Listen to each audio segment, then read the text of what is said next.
I'm Martha. I travel with David. We've traveled to places in the US, the Caribbean, Europe, and even the Middle East.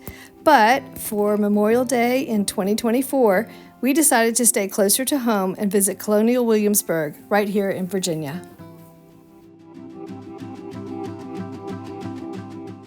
Our first stop was our bed and breakfast, which is called a Williamsburg White House.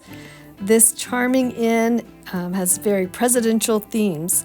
We stayed in the Reagan Room. They also have rooms decorated to commemorate Kennedy, Teddy Roosevelt, FDR, Jefferson, Lincoln, John Adams, and even Winston Churchill.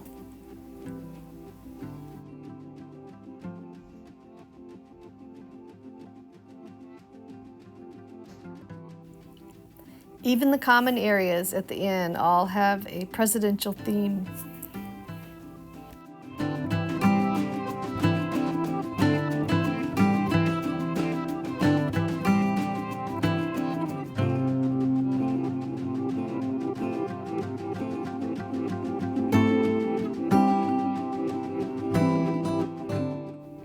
Here's the dining room where we enjoyed a wonderful breakfast every morning.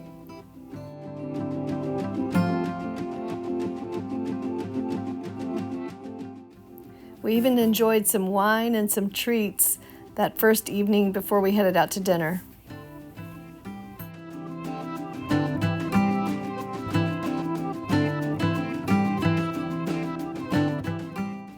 We went to the Amber Ox for dinner. The food was fine, and even though we did not have a reservation, the service was quite speedy. The next morning, we enjoyed watching characters reenact conversations that could have happened on the streets of Williamsburg in 1774.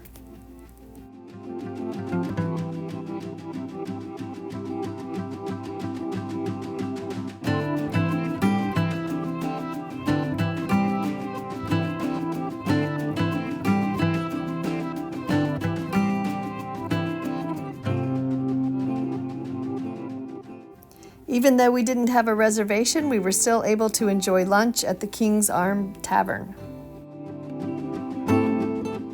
Near the courthouse, we saw the stockades where people had to spend time when they did things they should not have done.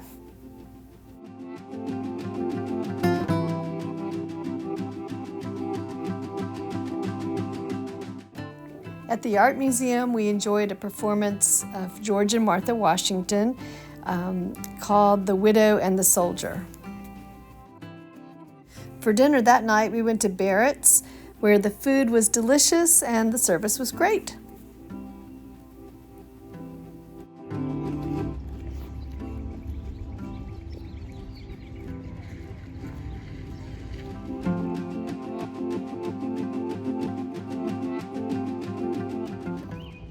So this is the tailor shop. We went in here earlier today and we were very delighted with the people who work there. They're very knowledgeable. We learned a lot, not just about tailors, but about the economy in general in the 1700s. So Martha and I were walking down the path this morning on the way to the Art Museum, and we stopped here at the tailor shop and got an education from a lady sitting on a table, and she was embroidering something. And we asked her some questions about tailoring, and then a gentleman came down the stairs and asked him some questions. We got into a great discussion about world trade and how everybody came to the tailor to be fashionable. Everybody wanted the most modern wear fashions, and they brought their material and they had it made here. I think a dress or a suit took a day, about 10 hours to make, and we had to go out the back door to the museum where we did a tour of the museum in general, about tea, again, global trade. From there we walked down to Raleigh Tavern, where the Burgess was disbanded by the governor, and the gentlemen, 90 people, left the House of Burgess, went to the Raleigh Tavern, and discussed how they were going to block stock trade from England, which will create a depression in England and begin the revolution.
As I'm sure you know, this would not last for long. Not long from now, Parliament would announce the punishment for the destruction of the tea in Boston Harbor. And that would cause the Burgesses to do something that would put them directly at odds with the royal government. It would also plant them directly on the road to revolution.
It's just name recognition. Sort of like George Washington never visited Washington